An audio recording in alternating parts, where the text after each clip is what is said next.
ఏండో ఎలా ఉన్నారా? మీకేటండి బ్రహ్మాండంగా ఉండుంటారు. మరి మీ అందరి కోసం మంచి పెళ్లి కౌరుతూ వచ్చాను. ఓసారి మీ సెవ్విలా పడిద్దరు. అప్పుడు మన బరంపురం గ్రామ వాస్తవ్యులు శ్రీ ఆత్మకూరి నాగరాజు గారు శ్రీమతి విజయ గౌరి దంపతులు ఉన్నారు కదండి. వాళ్ళ ఒక్కగానే ఒక అబ్బాయి రాజా పెళ్ళండి. చూసిరా అబ్బాయిని నవమన్మధుల్లా ఉన్నాడంటే నమ్మండి. అందులోనూ పెళ్ళి అనేసరికి సిగ్గు పడిపోతా ఫోటో తీయించుకున్నట్టున్నాడు. మరి పెళ్ళి అంటే ఆ మాత్రం సిగ్గు ఉంటుందిలేండి.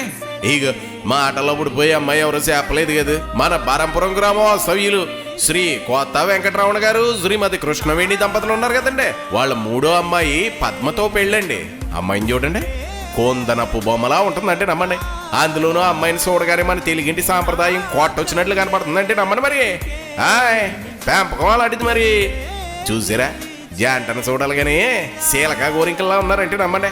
చూడమన్నాను కదా అలా చూసేయకండి బాబా, మన దిష్టి తలేసేలాగుందే. అయ్యో మరి పెండ్లి కత్తిరి ఎప్పుడు అంటారా? మార్చి 9వ తారీఖు సోమవారం ఉదయం 9 గంటల నుండి ఆత్మకూరు హరిబాబు గారి నివాసం వెంకటేశ్వరి టెంపుల్ దగ్గరండి. మరి సంగీత్ అండ్ విందు మార్చి 11వ తారీఖు సాయంత్రం 6 గంటల నుండి రాత్రి 9 గంటల వరకు గ్రీన్ కోర్ట్ యార్డ్ ఉంది కదండి, అదేనండి హరిడుకండి జంక్షన్, ఆస్కార్ రోడ్డు, బరంపురం, ఒడిషా అక్కడనమాట. మరి పెళ్లి మాత్రం మార్చి 11వ తారీఖు రాత్రి 10 గంటల 13 నిమిషాలకండి.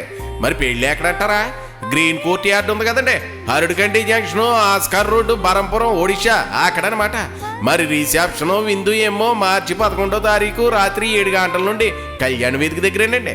నావగాయ పిండి వంటలు 4 కూరలతో ప్రేమాప్యాయులతో భోజనాలు అయితే వడ్డించేస్తారు. మరి మర్చిపోకండి. ఇక ఎన్ని పనులు ఉన్న పక్కనెట్టేసి పిల్ల జల్లం తీసుకుని తప్పకుండా రావాలండి. లేదంటే మనకు మాట వచ్చేస్తుందండి. ఉంటానండి. మరి ఇంకా చాలా పెళ్లి పనులు మిగిలిపోయండి. మరి మీరు రాకపోతే మాత్రం బెంగెట్టేసుకుంటామండి. మరి అందుకనే బేగా వచ్చేయండి. మరి ఎదురు చూస్తూ ఉంటాం.